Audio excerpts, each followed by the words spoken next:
Good morning, children. Yesterday we had studied about the menstrual cycle. Again, we will study it with the help of this diagram which is given in your NCERT book. Menstruation cycle occurs in a period of 1 to 28 days. A regular cycle is of 28 days. And if we see, it is divided into 4 phases: menstrual phase, follicular phase, ovulatory phase and luteal phase.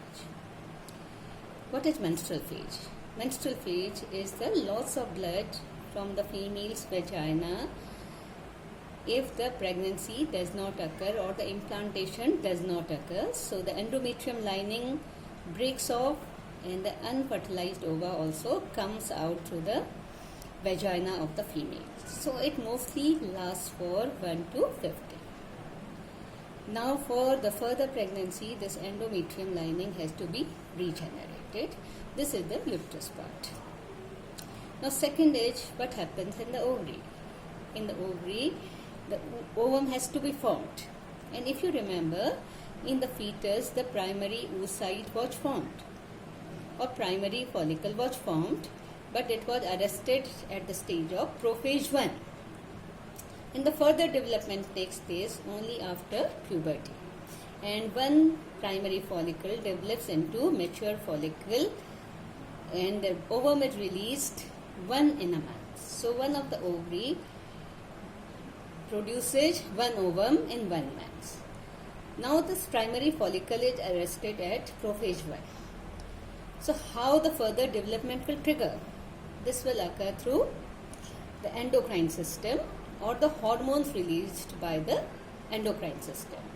There is a major role of hypothalamus. Hypothalamus releases gonadotropin releasing hormone which stimulates the anterior pituitary to release 2 hormones, FSH and LH. So anterior pituitary releases 2 hormones, FSH and LH.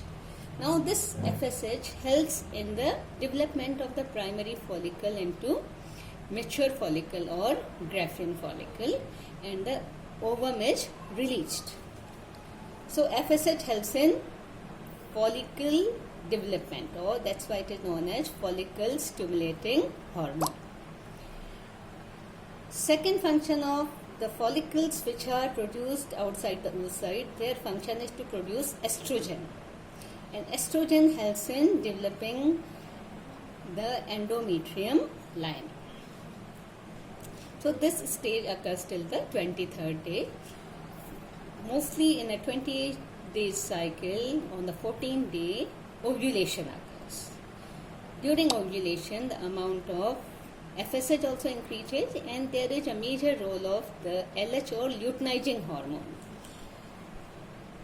This is also known as LH surge because a large amount of LH is produced, which helps in rupturing of Graafian follicle and the ovum or the secondary oocyte is released.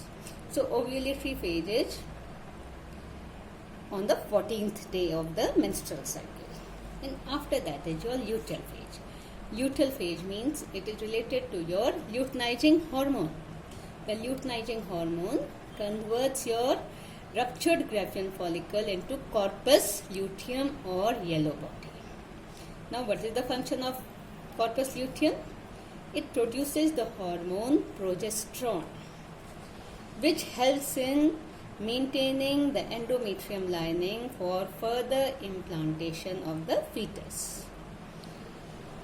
If ovulation occurs on the 14th day, it will occur in the fallopian tube of the female and the zygote will be formed after fertilization, and after that it takes about 1 week for the zygote or the developing embryo to reach the uterus.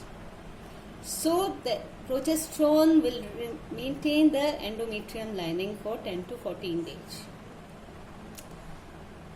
If pregnancy occurs, the amount of progesterone will remain high to maintain the pregnancy. That's why it is also known as pregnancy hormone. But if fertilization does not occur, then what will happen?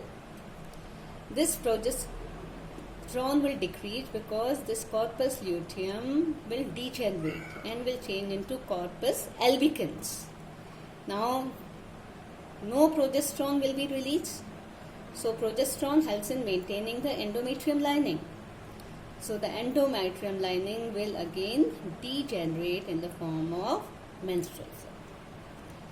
Mostly ovulation occurs on the 14th day, and it is about 24 hours during which the fertilization should occur.